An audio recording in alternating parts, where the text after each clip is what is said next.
Oke, saya akan share terkait dengan panduan TA. Oke, kelihatan?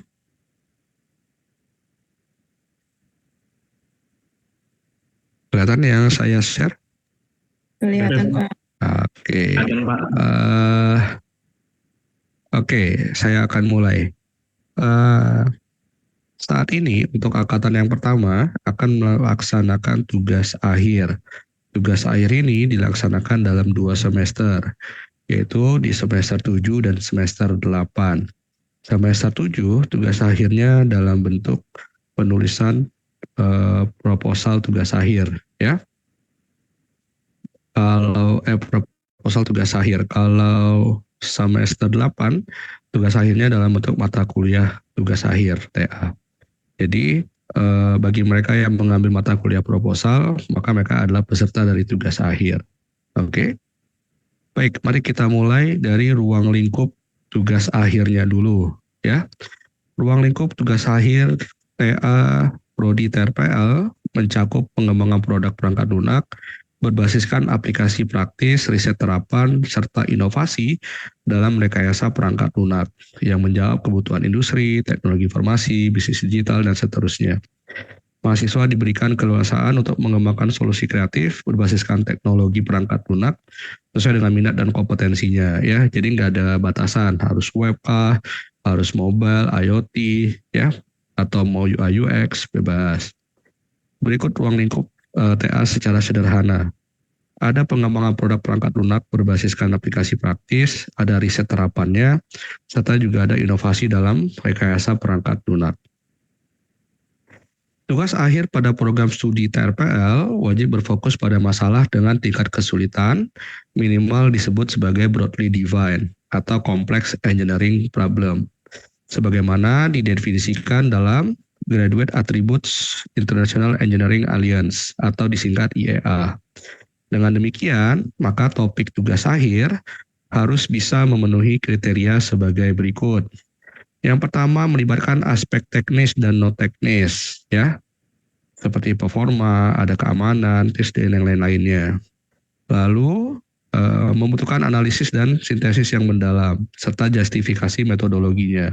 Justifikasi itu maksudnya kenapa harus menggunakan metodologi tersebut, apa urgensinya, apa keterkaitannya, dan seterusnya. Tidak dapat diselesaikan hanya dengan prosedur standar, tapi memerlukan pendekatan, kombinasi pendekatan atau adaptasi teknologi, ya. Serta kompleks problem, melibatkan banyak subsistem atau komponen yang saling terintegrasi, ya, memerlukan pertimbangan aspek keberlanjutan, regulasi, dan seterusnya. Menuntut solusi berbasiskan riset terapan, eksperimen, atau pendekatan interdisipliner, ya. Batasannya topik yang hanya bersifat well-defined problem, misalnya aplikasi cerut sederhana dengan kompleksitas rendah atau proyek yang seluruhnya mengikuti standar tanpa analisis mendalam, maka tidak diperkenankan sebagai tugas akhir D4 TRPL. Nah, ya. Jadi ini harusnya adalah tugas akhirnya D3 kalau yang ini, ya. Mahasiswa didorong memilih topik yang menutup kreativitas, kemampuan analisis, desain arsitektur perangkat lunak, serta evaluasi yang menyeluruh, seperti ada pengujian, ada validasi, ya, usability testing, dan seterusnya. Jadi itu ruang lingkupnya. Jadi kalau saat ini judul TA-nya hanya sebatas CRUD aja, terus topik yang diangkat hanya sekedar sederhana gitu ya, maka itu tidak bisa dijadikan sebagai, atau kompleksitasnya rendah, maka itu nggak bisa dijadikan atau diperkenankan sebagai tugas akhir, ya. Nah, ini ada beberapa ruang lingkup bidang pengembangan TA yang bisa diambil, seperti pengembangan aplikasi web, pengembangan aplikasi mobile, sistem cerdas atau data science, Internet of Things, desain antar muka atau dan pengalaman pengguna, lalu ada software quality assurance. Nah, kelima ini sudah Anda pelajari di setiap mata kuliah yang berada di semester 1, 2, 3, 4, 5, dan 6. Ya. Kalau untuk aplikasi web seperti e-commerce, sistem informasi, aplikasi layanan publik, dan seterusnya. Kemudian mobile ada Android, iOS native ya, atau cross platform dan seterusnya.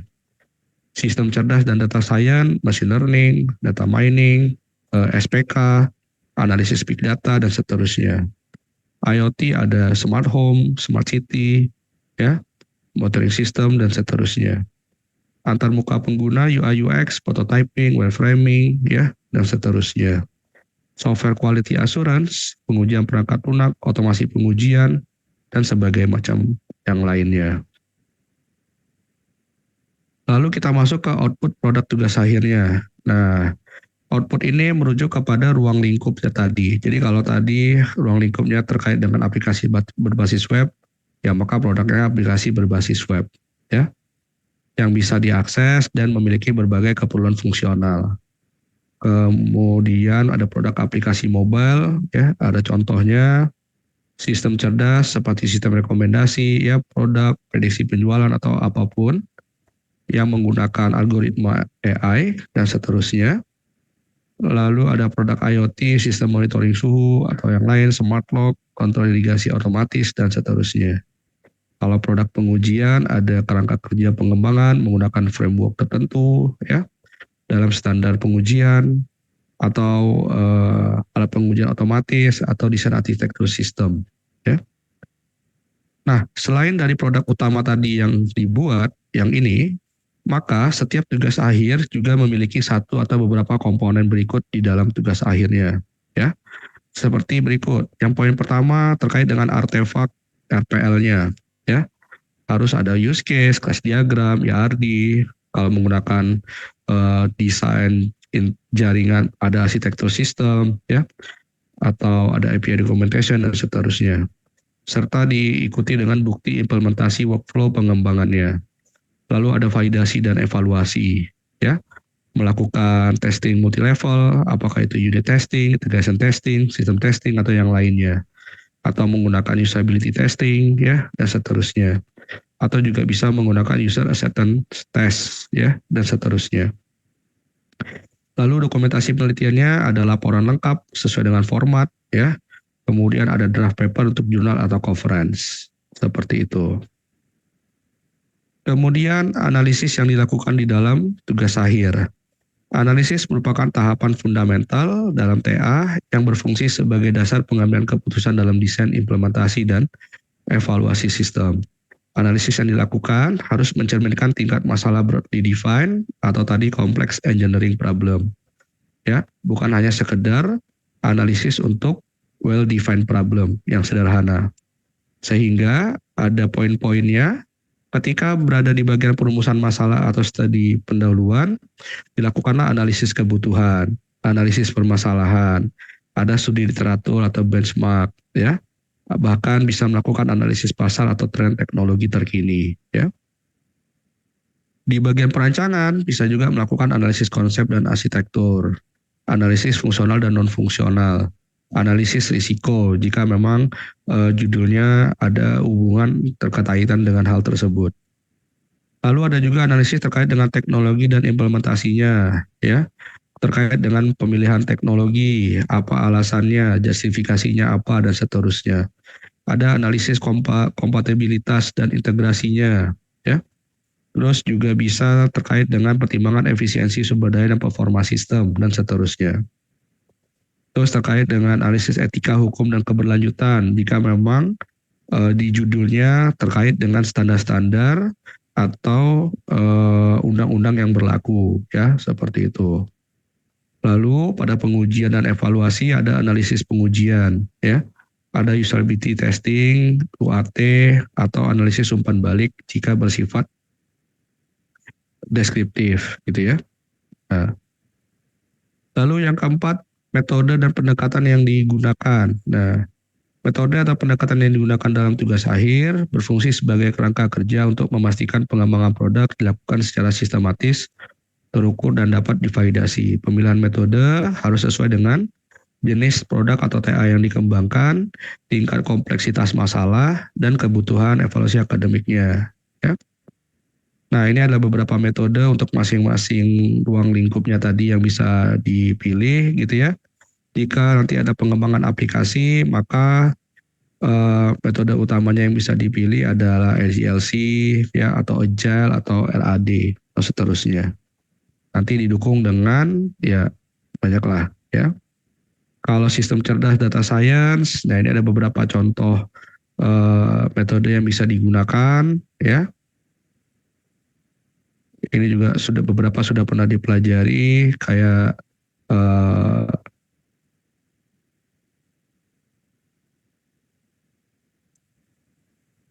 kemudian di UI UX design bisa menggunakan metode design thinking ya, atau human center design atau user center design atau rapid prototyping ya, dan seterusnya.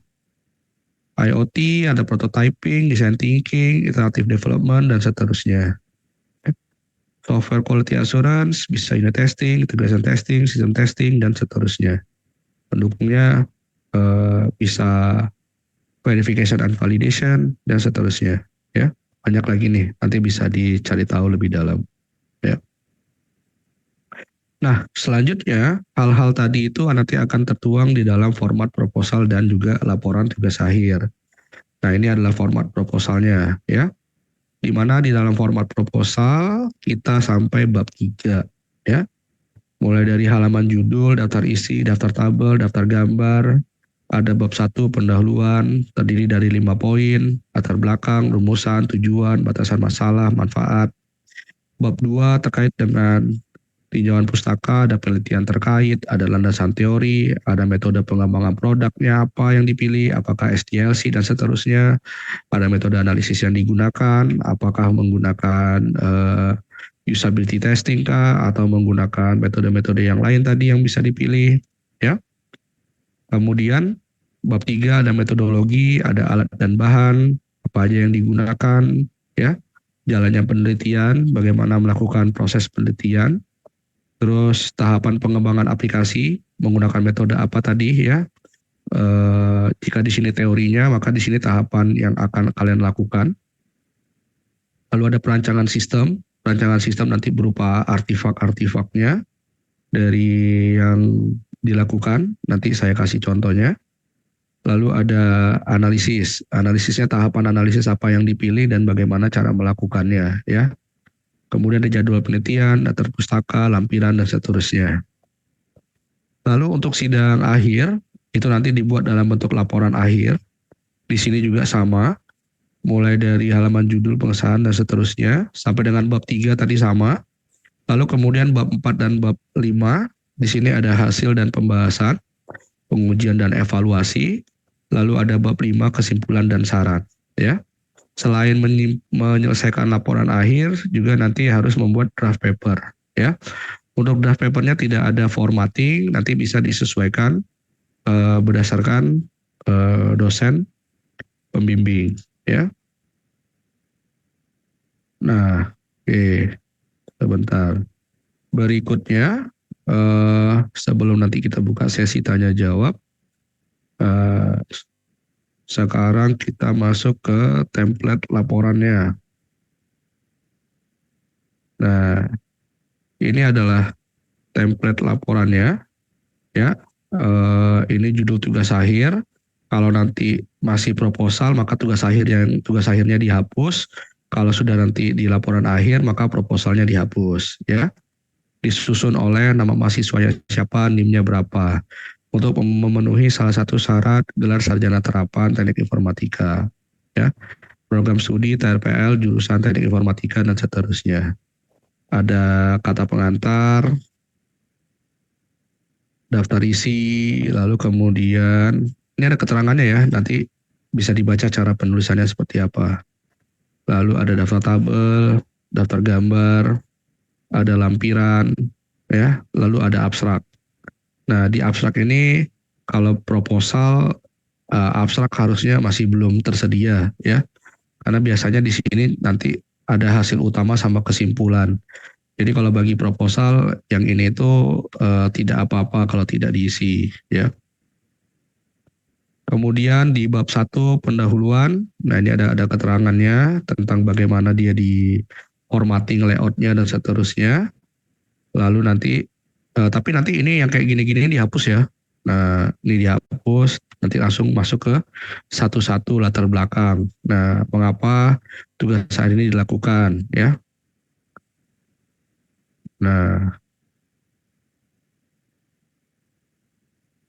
kemudian ada rumusan masalah, ya, pernyataan singkat yang biasanya poin-poin dari latar belakang. Lalu ada tujuan penelitian, ada batasan masalah. Batasan masalah ini yang membatasi si masalahnya atau penelitiannya, ya. Nah, kalau dia memang masalahnya adalah sistemnya yang harus dibatasi, ya silakan tuliskan. Tapi justifikasinya jelas, ya. Lalu ada manfaat penelitian. Masuk kita ke bab 2. Masuk kita ke bab 2. Di sini ada 4 poin. Ada penelitian terkait landasan teori, metodologi pengembangan, sama metode analisis atau riset yang digunakan. Nah, di penelitian terkaitnya ini, kalian silakan cari 3-5 penelitian yang sejenis, yang berhubungan dengan topik penelitian kalian. Lalu tuliskan judul, metode, dan seterusnya, ya. Gunakan sumber yang kredibel dan seterusnya. Dan yang perlu digarisbawahi adalah perlu menutup dengan pernyataan celah penelitiannya atau riset gap yang ditemukan dari penelitian yang telah dilampirkan. Jadi contohnya ini sudah ada nih, tulis bla bla bla bla bla. Maka nanti perlu disimpulkan apa celah dari penelitian yang diambil, apa atau kontribusi apa dari penelitian-penelitian yang tadi sudah dituliskan atau dilampirkan, seperti itu. Lalu ada landasan teori yang terkait dengan tugas akhirnya, ya, yang benar-benar dirasa dibutuhkan untuk untuk pembaca mengetahui mengenai apa maksud dari tugas akhirnya, ya. Lalu tuliskan metode pengembangan produknya, ya. Apakah metode waterfall, apakah agile, dan seterusnya, ya. Diberikan penjelasan. Lalu kemudian tuliskan juga metode analisis atau riset yang digunakan. Contohnya tadi misalnya kalau ngambilnya sistem cerdas, misalnya memilih CRISP DM untuk data mining, maka dituliskan, ya. Atau aplikasi dengan analisis celah keamanan bisa pakai Stride dan seterusnya, ya. Dan kalau UI UX bisa menggunakan design thinking dan seterusnya. Disertai dengan referensi valid jurnal atau buku. Masuk kita ke bab 3. Bab 3 tadi ada 5 poin, alat dan bahan, jalannya penelitian, tahapan pengembangan aplikasi, perancangan sistem, dan tahapan analisis. Ini alat dan bahannya, ini alat apa saja yang digunakan yang bisa mendukung penelitian ini, ya. Baik perangkat keras kah atau kemudian perangkat lunaknya kah, bisa dituliskan di sini. Lalu ini ada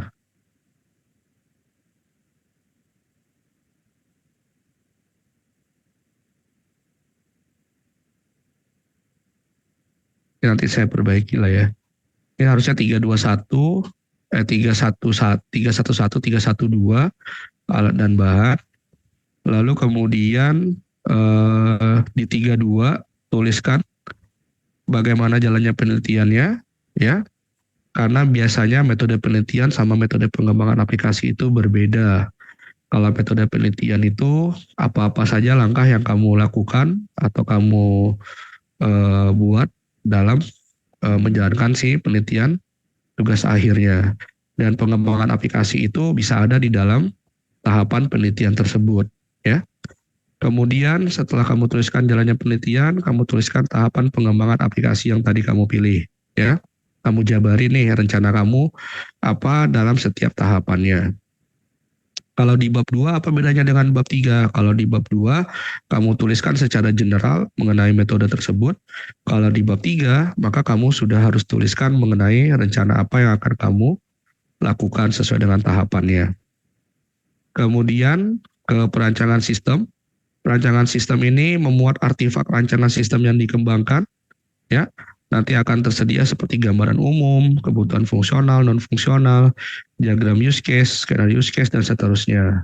Nah, jadi di dalam perancangan sistem ada gambaran umum sistem, ada kebutuhan fungsional, ya. Ini ada kebutuhan non fungsional, ya. Diagram use case, skenario ini seharusnya activity ya. Nanti saya edit lagi. Ini ada activity diagram atau sequence. Kalian bisa pilih mau yang mana satu, ya. Kemudian ada IR diagram. Nah, itu untuk rancangan sistem. Lalu di tahapan analisis, nah di tahapan analisis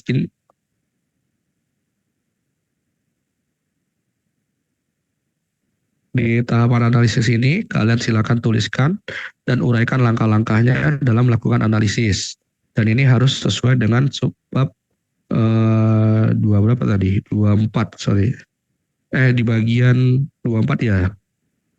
24 di bagian metodologi analisis. Nah, ini sama seperti dengan yang di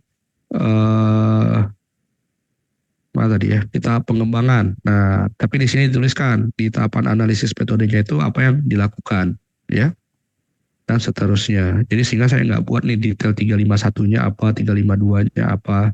Nah, karena ini disesuaikan dengan metode analisis yang dipilih, ya. Kemudian hasil dan pembahasan, ini juga saya nggak tulis babnya, karena ini nanti didasari pada hasil-hasil penelitian berdasarkan langkah-langkah yang disebutkan pada bab 3. Hasilnya ya, bukan lagi rencana aja. Kalau di bab 3 itu rencananya, di bab 4 ini adalah hasil dari rencana yang akan dilakukan. Ya, baru kemudian lakukan analisis berdasarkan langkah-langkah yang ditujukan pada subbab 35, tahapan analisisnya tadi, ya. Dalam melakukan analisis jangan sampai menyimpang dari apa yang sudah dituliskan pada landasan teori, ya, serta disesuaikan dengan tujuan penelitiannya. Nah, jangan sampai kemudian dia tidak konsisten, ya, seperti itu. Lalu kemudian untuk kesimpulan, ya biasa, ringkasan dari hasil tugas akhirnya, kemudian saran dan seterusnya. Lalu ada daftar pustaka menggunakan apa style gitu ya, harus menggunakan reference manager, bisa menggunakan Mendeley atau Zotero atau yang lainnya. Dan biasanya yang jadi catatan juga, daftar pustaka sebaiknya 5 tahun terakhir. Kalau sekarang 2025, maka mulai dari tahun 2020 sampai dengan 2025, ya. Lampiran, apabila ada proses lampiran yang diperlukan dan diteruskan, silakan ditambahkan di bagian daftar lampiran, ya, seperti itu. Nah, apakah panduan ini atau template laporan akhir ini juga sama seperti template template proposalnya? Iya, sama untuk bab 1, bab 2, bab 3. Nah, cuma nanti mungkin pada saat proposal ada yang saya fokuskan tidak terlalu dalam atau minimum requirement untuk proposalnya apa. Nah, nanti menyusul sampai dengan template-nya saya rilis, ya, kira-kira seperti itu.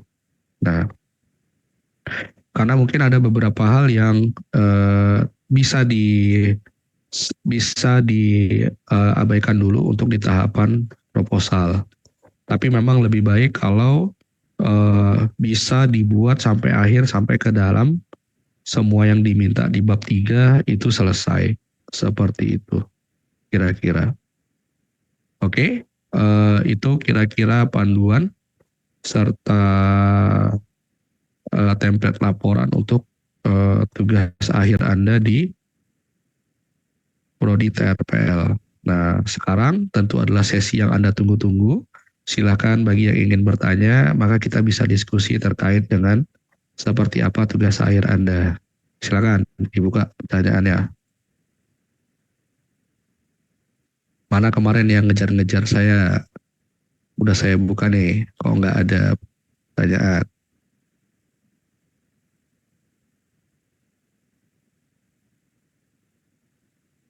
Ada? Tidak ada? Sudah cukup? Halo Pak. Ya, silakan. Apa? Ini saya Pak. Ya, gimana Pak? Gimana mahasiswa atas nama Ahmadi Irman Zalubis? Enggak, ini Pak nambahin sedikit Pak yang kemarin ya hampir Oh, lupa. siap. Ya Pak Ahmadi, silakan Pak Ahmadi. Lampiran ini Pak, lampiran surat izin penelitian di studi kasus yang digunakan gitu. Oh ya, benar. Di Sita sudah ada Pak. Jadi di Sita itu kalau kalian lihat di bagian proposal ketika kalian nanti daftar sidang, itu nanti di sana harus melampirkan bukti atau izin ketika kalian mengambil TA tersebut dari tempat magang, ya. Jadi ada pernyataan yang menuliskan bahwa Anda diizinkan untuk mengambil tugas akhir tersebut dengan atau di PT atau tempat magang kalian tersebut. Ditandatangani oleh siapa Pak? Ya oleh supervisor boleh, pembimbing magangnya boleh yang di sana ya, terus seterusnya. Dan itu dilampirkan ketika nanti melakukan pendaftaran untuk sidang proposal ya.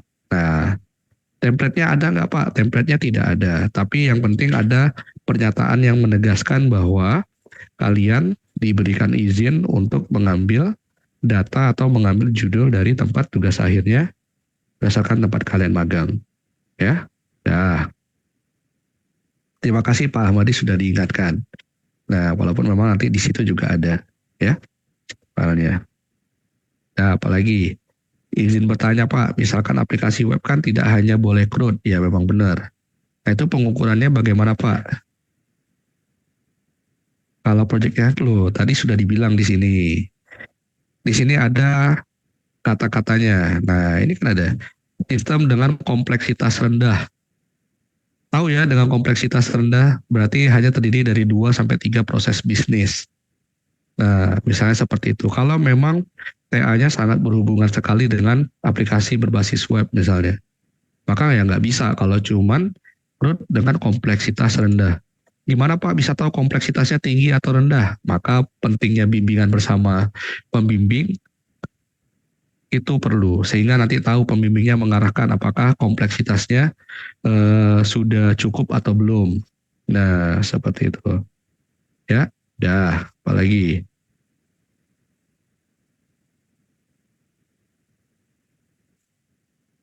Kalau memang, makanya dilihat, kan Anda cuman tidak hanya sekedar rekrut saja kan. Pasti Anda tetap harus melakukan analisis dulu atau riset mendalam dulu gitu. Ya, makanya tadi dilihat lagi dengan aspek-aspeknya. Disesuaikan dengan metodologi analisis yang Anda gunakan seperti itu. Nah, apalagi silakan diukur kompleksitasnya bersama dengan pembimbing. Apakah sudah mencukupi apa belum? Ya, karena kalau saya sudah tentukan, tapi ternyata menurut pembimbing Anda cukup, ya silakan saja. Nanti kan Anda bisa menjawab pertanyaan penguji kalau ini memang kompleksitasnya atau bobotnya sudah cukup. Saya seperti itu. 500 MB. Ya, pastikan pastikan koneksinya baik ya dan seterusnya. Biasanya kalau kurang baik terkena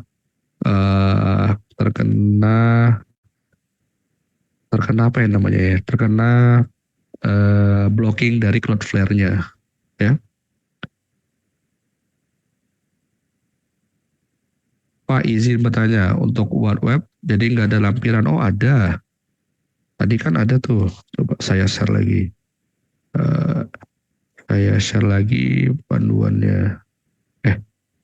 Ada dong. Di tahapan apa tadi? Di perancangan sistem. Nah ini ada nih. Di nomor mana ya tadi? Oh belum saya masukin. Harusnya ada. Nah ini saya belum masukin bab subbabnya, tapi ada sudah saya tuliskan di sini. Nih perancangan antarmuka atau wireframe.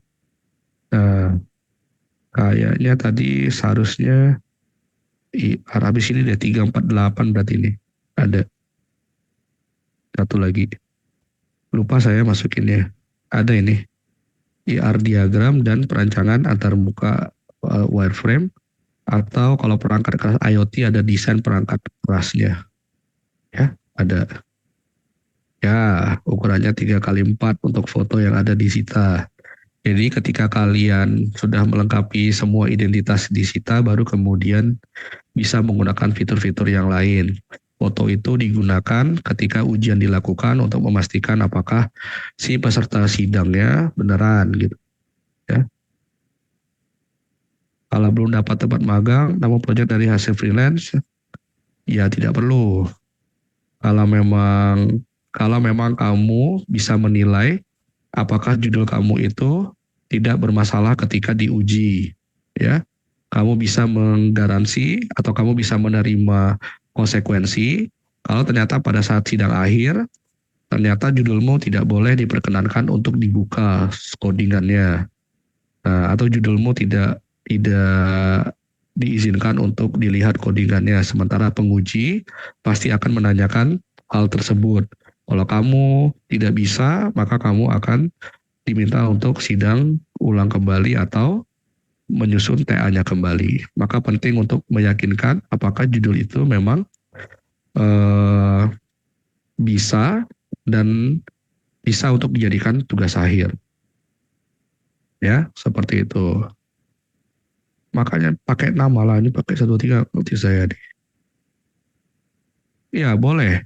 Kalau saya tidak ada saya tidak ada bilang bahwa judulnya harus dari tempat magang. Cuman itu adalah himbauan atau apa sebutannya ya? Eh, Himbauan atau saran dari jurusan aja supaya tidak banyak yang dikerjakan sehingga produk yang dihasilkan pada saat magang juga bisa diangkat menjadi topik tugas akhir sehingga mengerjakannya bisa sekalian kayak gitu. Makanya dari dulu setiap tugas akhir di jurusan informatika kalau bisa berhubungan dengan tempat magangnya maka diusahakan diambil dari tempat magangnya. Tetapi jika memang tidak ada atau ingin ambil judul sendiri, maka silakan persiapkan dengan baik seperti itu. Tadi.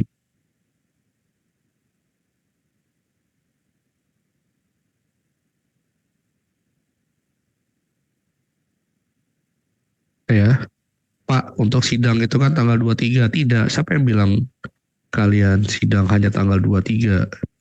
Kalian itu sebenarnya sidangnya kan di ATS sama di AAS, ya. Sidang tanggal 23 itu difokuskan atau ditujukan untuk angkatan sebelumnya yang belum kebagian pada saat semester genap lalu, sehingga eh, diberikan kesempatan di awal semester untuk kemudian mengajukan sidang. Jangan hanya karena mau ikut di awal terus terburu-buru dalam menyusun proposalnya yang malah kemudian akhirnya berdampak kepada sidang ulang sehingga mempunyai histori sidang ulang pada tugas akhirnya. Nah, saya rasa lebih baik dipersiapkan dengan matang, dengan baik, karena untuk waktu yang cuma 3 minggu mempersiapkan proposal itu, saya rasa itu bukan hal yang baik kayak gitu. Silakan lakukan benar-benar, tinjau benar-benar, apakah judulnya layak, apakah hal-hal lainnya sudah sesuai, pikirkan dengan matang terkait metodenya seperti apa dan seterusnya. Maka kemudian dilanjutkan dengan membuat draft atau proposalnya seperti itu. Jika sudah layak, baru kemudian diajukan sebagai sidang proposal. Ya. Ini bukan soal nanti nggak bisa ikut lagi sidang ulang, bukan. Tapi ini soal seberapa serius Anda dalam melaksanakan tugas akhirnya. Kalau Anda daftar sidang, kemudian diuji dan dinilai bahwa kenapa cuman ini saja, kenapa ini aja, dan Anda tidak bisa menjawabnya, itu bahkan juga bisa mempengaruhi tugas akhir Anda ke depannya, seperti itu. Nah, ya, silakan.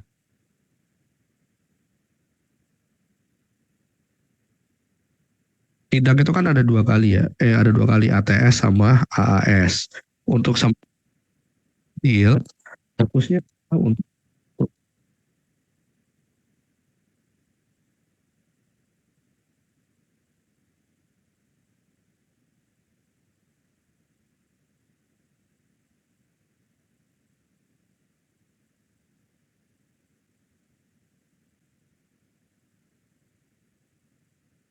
di mata kuliah ganjil ini semester 7, Anda fokus untuk bisa lolos mata kuliah proposal tugas akhir gitu.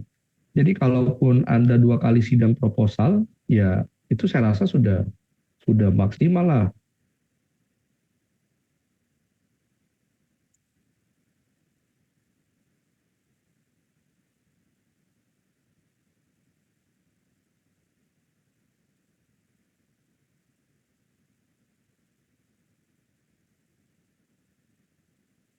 Cek masih jauh, cukup ya. Oke, jadi maka saya sarankan silakan untuk mengikuti sidang yang pada saat di ATS saja. Susunlah dulu proposalnya dengan baik kayak gini-gini karena banyak yang harus diisikan mulai dari bab 1, bab 2 dan bab 3 ya. Seperti itu. Izin bertanya Pak, apakah pada saat sidang ada live coding? Ada, tapi dilaksanakan pada saat sidang akhir.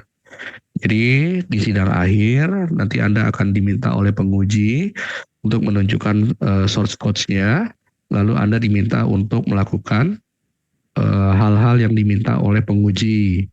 Misal, tolong misalnya silakan Anda ganti uh, uh, flow ini menjadi flow-nya yang seperti ini. Atau Anda ganti logikanya yang tadinya harus 40, misalnya harus jadi 50. Atau bisa juga kadang dimulai dengan coba jelaskan bagaimana alur pada saat Anda membuat suatu fungsi. Silakan contohkan satu fungsi yang bisa dibuat, misalnya kayak gitu. Nah itu contoh live code-nya. Ya ada live coding-nya. Jadi kalau Anda tidak bisa membuktikan kalau aplikasi itu Anda buat sendiri, ya buat sendiri, maka sudah pasti Anda akan mengalami gagal sidang. Anda diminta untuk sidang ulang sampai Anda benar-benar bisa menunjukkan atau membuktikan bahwa program yang Anda buat, aplikasi yang Anda buat, tugas akhir yang Anda buat itu adalah hasil karya Anda sendiri. Seperti itu. Oke, Pak, pada bagian analisis terdapat 5 tahapan dengan poin di dalamnya. Apakah semua poin itu harus dimasukkan ke dalam proposal? Ini yang bagian perancangan ya kali ya? Atau di bagian apa? Tahapan analisis. Ini nggak ada nih, nggak ada 5 tahapan. Yang mana? Kalau yang artifak ini yang nanti mungkin akan disesuaikan lagi. Mana artifak yang bisa dimasukkan pada bagian proposal.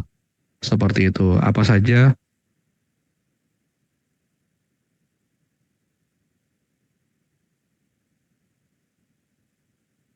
Ya, nanti artifaknya apa saja yang harus dimasukkan. Atau minimum requirement-nya apa. Kalau dulu itu artifaknya harus ada gambaran umum sistem, fungsional, non-fungsional, use case, dan skenario use case. Ya. Bahkan juga kadang diminta oleh pembimbingnya sampai activity sama IR diagram dan seterusnya. Ya. Ya idealnya memang ini dibuat semua sih bab 1, 2, 3-nya. Nah seperti itu.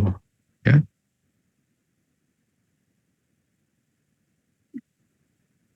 Live coding itu bukan hanya fokus ke codingannya ya, tapi juga kadang bagaimana kan kamu melakukan analisis. Nah, coba sebutkan tahapan apa yang kamu lakukan di analisis, coba lakukan ulang. Bagaimana kamu melakukannya dan seterusnya. Itu juga bisa diminta. Jadi ada aktivitas-aktivitas yang kamu gambarkan pada tugas akhirmu yang diminta untuk kamu lakukan kembali pada saat sidang kayak gitu. Misal kamu melakukan training data misalnya menggunakan dengan sistem cerdas gitu ya. Kamu akan diminta coba lakukan training data misalnya.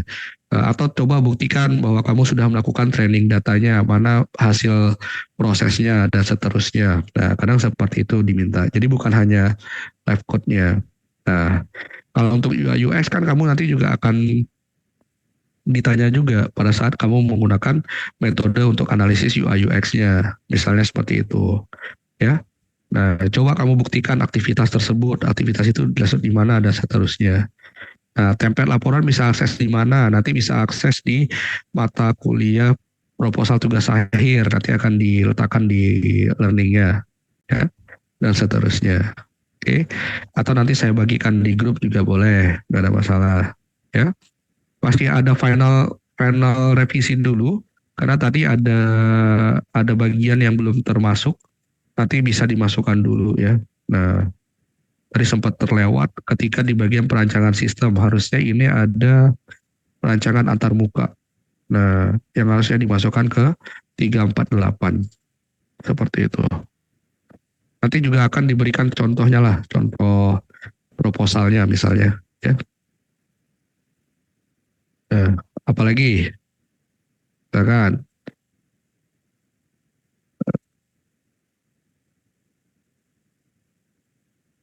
Nih, kalau proposalnya udah beres, masuk lagi. Atau Pak Ahmadi, Pak, ada yang mau ditambahin, Pak?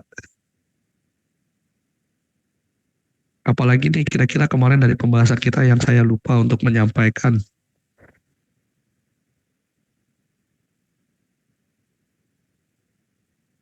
Tapi saya harap sih yang ruang lingkup ini ya.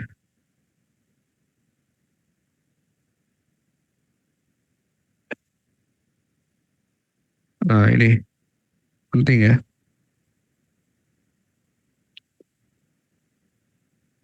Nah,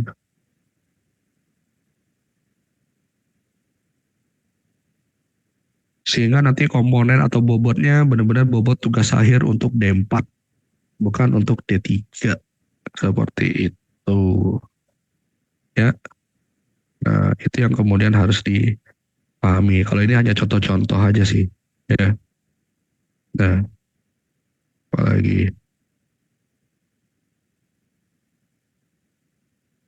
Oke, nanti banyak diskusi lah sama pembimbingnya. Ya. Ayo, ada lagi?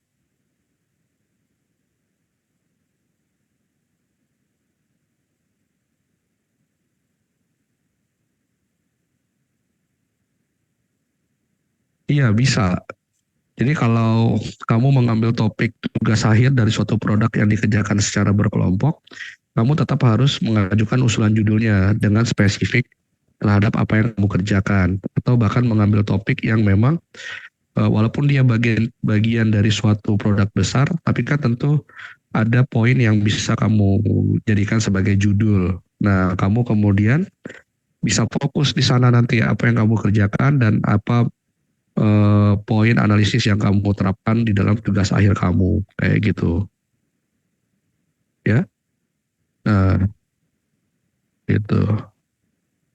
Karena kalau ternyata topik tugas akhir itu adalah bagian dari suatu produk yang dikembangkan bersama, tapi kan bisa juga bagian itu kamu lakukan pengujian atau kamu analisis sebelumnya, ya. Nah, cuman memang celahnya bisa lebih banyak daripada judul yang berdiri sendiri atau produk yang berdiri sendiri. Karena nanti kamu perlu untuk menyampaikan bahwa apakah bobot kamu dari pembagian yang kamu kerjakan itu dari seluruh keseluruhannya itu benar-benar cocok atau tidak, kayak gitu, ya. Kalau ternyata tidak, ya sudah, seperti itu.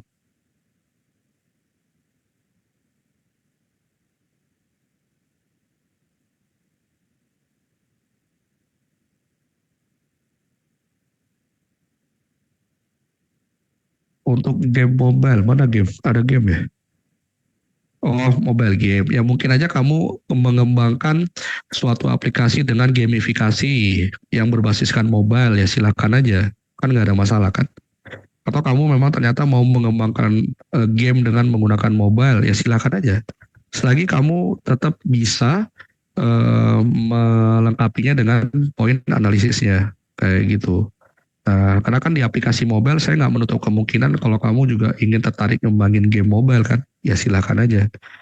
Nah, cuman memang harus didasari dengan eh, proses-proses yang sesuai dengan yang saya bilang tadi, seperti itu. Misalnya kalau mau terkait game, maka kamu harus cari metode di dalam pengembangan game. Apakah terkait dengan analisis gamifikasinya atau pendekatan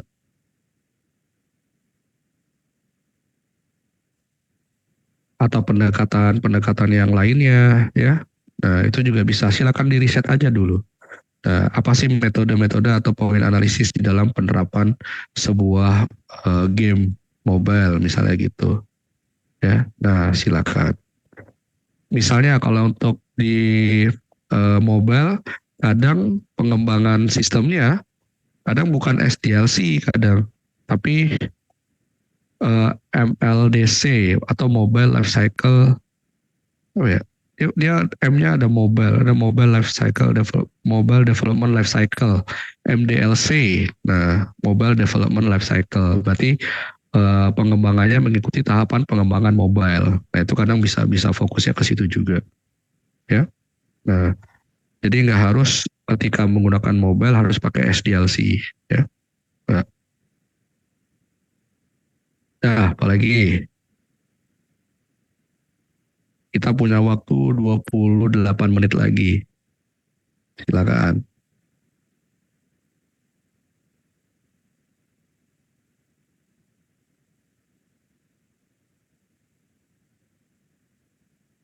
Ya, jangan sampai nanti ini. Kalau kalau apa ya? Eh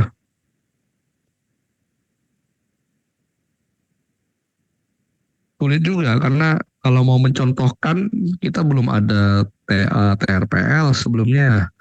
Jadi saya nggak bisa nyontohin contoh format proposal atau contoh yang sudah jadi, contoh TA yang sudah jadi. Karena yang D4 software engineering baru kita yang angkatan pertama. Nah, jadi silakan aja nanti banyak diskusi bersama Mabro. Tapi kira-kira yang disampaikan adalah seperti yang saya bilang tadi, ya. Nah, intinya semua kalau sebenarnya eh, bisa di apa ya? Bisa diberikan justifikasinya, semua nggak ada masalah, ya. Pertimbangannya apa, bagaimana, kenapa ini ada jawabannya, dan seterusnya ya bisa-bisa saja selesai. Ada lagi? Cukup?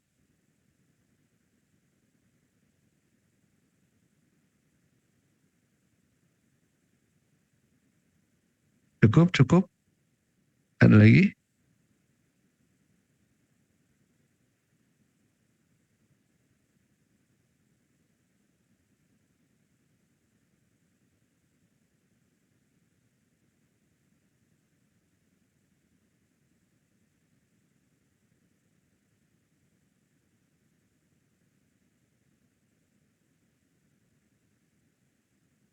Ah, durasi pengerjaan apakah diperpanjang? Gimana ya maksudnya? Bisa ditulis lagi lebih lengkap? Durasi apa ini? Kalau durasi pengerjaan proposal 1 semester ini, hmm, kalau durasi secara keseluruhan 2 semester, semester 7 dan semester 8, kamu memperpanjang semester 9, nambah semester berarti. Nah, kan saya sudah bilang tadi outputnya, kalau di semester ini kamu bisa lolos sidang proposal, proposalmu diterima di semester ini. Keluarlah nilai untuk mata kuliah proposalmu, ya. Nah, kemudian nanti kamu ikut lagi semester 8 sidang akhir, silakan. Nah, maka nanti keluar nilai untuk mata kuliah tugas akhir, seperti itu. Nah, ya apalagi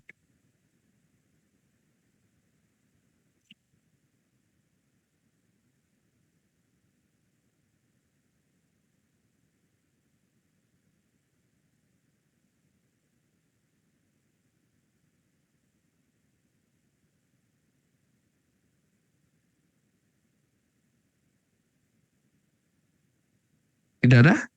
Kalau tidak ada kita akhiri.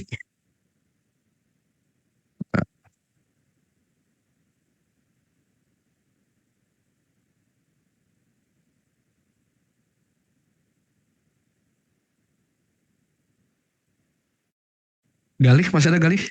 Cukup?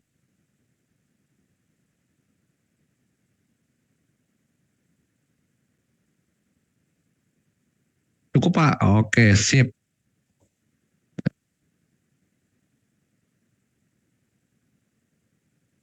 Kalau saya disuruh cari metode analisis apa Pak yang digunakan, nah itu jangan saya lah.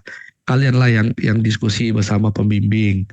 Mau Pak, saya mau ngembangin aplikasi A, B, C. Kira-kira apa ya metode analisis yang bisa saya terapkan? Nah, nanti kan akan diarahin tuh oleh pembimbingnya. Oh, coba kamu mau bangun aplikasi ini ya. Kamu mau fokus apa?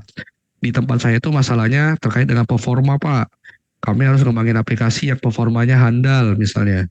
Oh bagus, oke. Berarti kita nanti poinnya analisisnya adalah mencari metode dalam bagaimana mengukur performansinya ya dan seterusnya.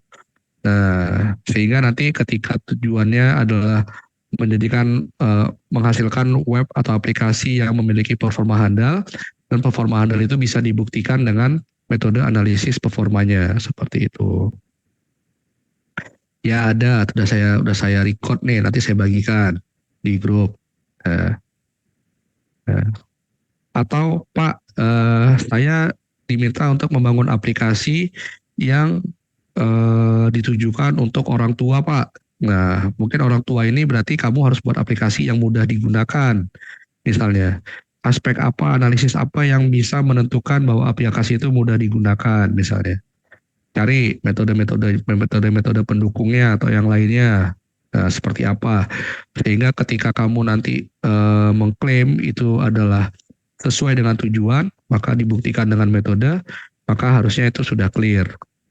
Benar Pak, aplikasi ini sudah sesuai dengan tujuan saya, dibuktikan dengan hasil analisisnya seperti ini selesai ya. Itu yang sederhana tapi ya masih yang sederhana. Nah, kayak gitu. Apalagi misalnya Pak, saya diminta untuk membuat aplikasi proyeksi atau prediksi terkait dengan hal tertentu. Nah, berarti cari metode proyeksi atau prediksi apa yang ingin digunakan, misalnya, lalu diimplementasikan pada sebuah aplikasi basis web atau mobile. Lalu nanti hasilnya seperti apa? Apakah sudah menjawab atau belum dan seterusnya. Ya, seperti itu kira-kira. Apalagi contoh-contohnya.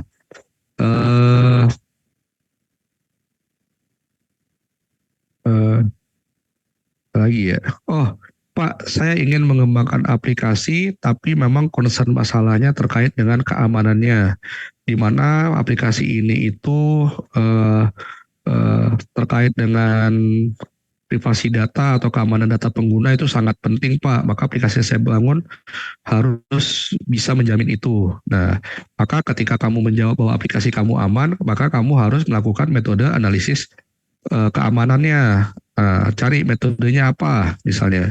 Silakan, ya. Nah, mau pakai OAuth, misalnya mau pakai Stride, silakan, misalnya gitu. Sehingga ketika dibangun aplikasinya, lalu dianalisis, diuji dengan metode tersebut, ternyata benar hasilnya adalah aplikasi yang kamu kembangkan aman dan sesuai dengan tujuannya. Nah, kayak gitu. Itu kalau basisnya adalah keamanan, misalnya. Apa lagi? Eh, lagi ya? Nggak tahu. Kalau kalian ada contoh, misalnya boleh dituliskan juga. Kalau tadi beberapa temannya juga sudah ngasih contohnya, sudah saya jawab juga, ya. Tapi jawaban saya tidak lantas serta-merta langsung saklek seperti itu. Kalau ada pendekatan lain yang disampaikan oleh pembimbing, ya silakan aja, gak ada masalah. Ya, nah, Pak, kok tugas akhirnya lebih berat dibandingkan D3? Ya pastilah, Anda D4.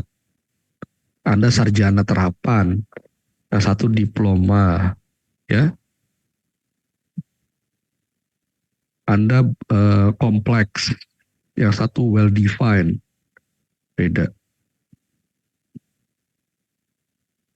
Mana tahu Bapak nggak, Pak Ahmadi kadang tidak bisa memprediksi yang ada di dalam pikiran mahasiswa. Nah, karena kadang suka membandingkan antara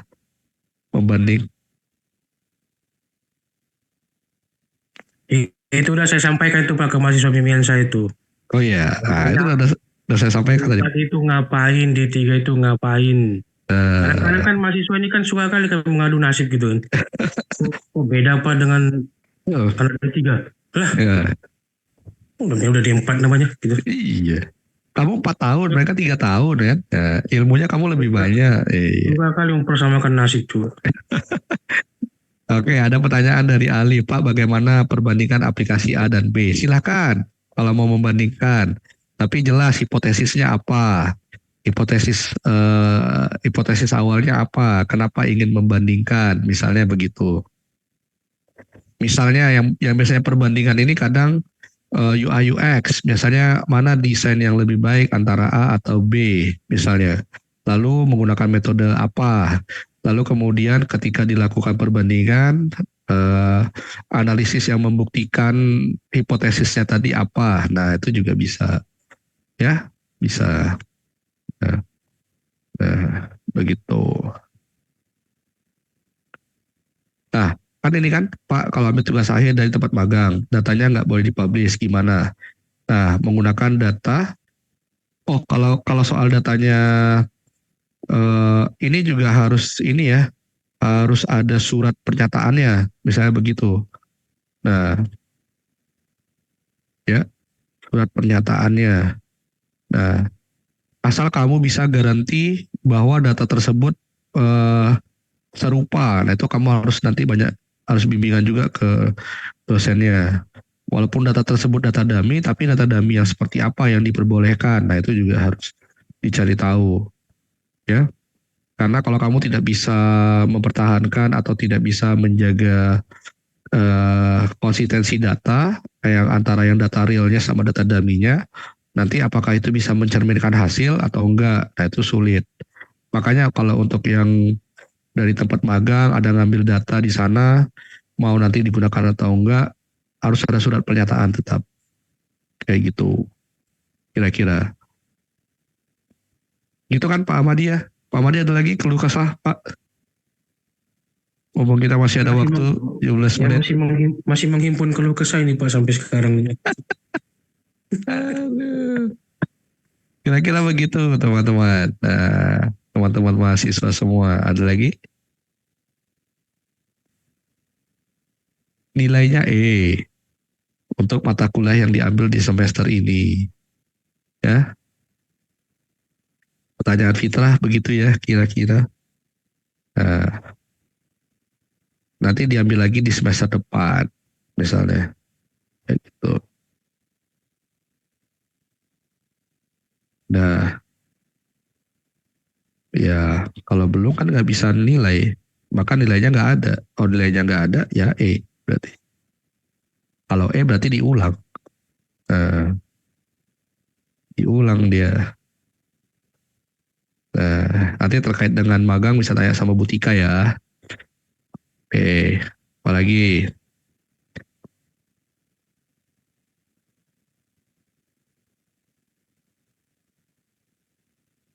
Ayo, lagi nggak?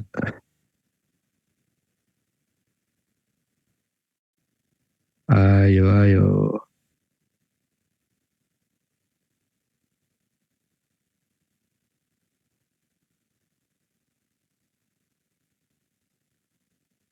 Kalau dosen yang lain selain Pak Ahmadi ada yang mau disampaikan Bu, Pak? Kalau terkait pertanyaan mahasiswanya mungkin pada saat bimbingan ada?